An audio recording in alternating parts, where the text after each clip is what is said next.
వరదలతో కుదేలవుతున్న జమ్మూ కాశ్మీర్ రాష్ట్రంలో కొనసాగుతున్న సహాయక చర్యలపై సుప్రీంకోర్టు సంతృప్తిని వ్యక్తం చేసింది.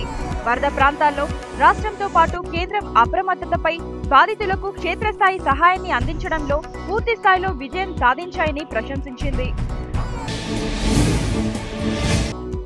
తన అధికారిక నివాసంలో నీటిపారుదల శాఖపై సీఎం కేసీఆర్ సమీక్షా సమావేశం నిర్వహించారు.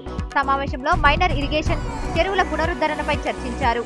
ఈ సమావేశానికి నీటిపారుదల శాఖ మంత్రి హరీష్ రావు అధికారులు హాజరయ్యారు.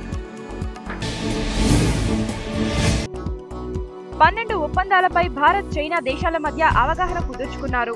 హైదరాబాద్ హౌస్ లో సమావేశమైన ఇరు దేశ ప్రధానులు ఈ ఒప్పందాలపై సంతకాలు చేశారు. భారత్ చైనా సమాచార శాఖ, రైల్వే అభివృద్ధిపై, ఆర్థిక వాణిజ్య ప్రణాళికలపై, భారత్ చైనా మధ్య మానస సరోవర్ మార్గం నిర్మాణంపై ఒప్పందం జరిగింది.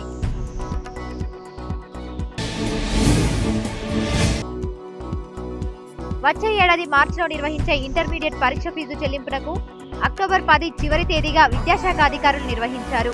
ఆలస్య ఫీజుతో అక్టోబర్ 17 వరకు గడువు విధించినట్లు intermediate board secretary Ramashankar Nayak తెలిపారు.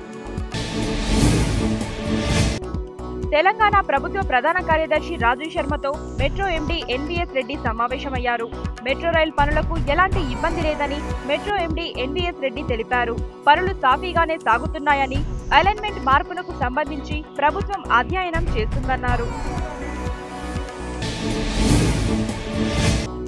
సెక్రటేరియట్ తెలంగాణ ఎంప్లాయీస్ అసోసియేషన్ పేరు మారుస్తూ రాష్ట్ర ప్రభుత్వం ఉత్తర్వులు జారీ చేసింది. సంస్థ పేరును తెలంగాణ సెక్రటేరియట్ అసోసియేషన్ అని మారుస్తూ ఈ జీవో జారీ చేసింది.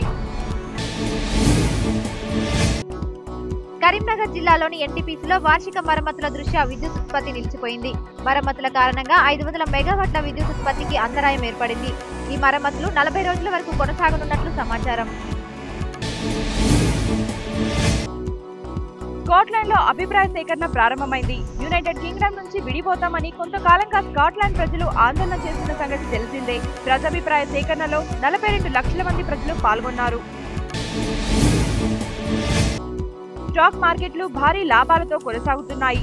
430 పాయింట్లకు పైగా లాభంతో సెన్సెక్స్, 120 పాయింట్లకు పైగా లాభంతో నిఫ్టీ ట్రేడ్ అవుతున్నాయి.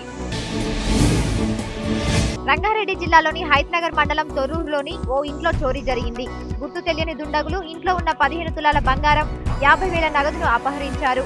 బాధితుల ఫిర్యాదు మేరకు పోలీసులు కేసు నమోదు చేసుకుని దర్యాప్తు చేపట్టారు.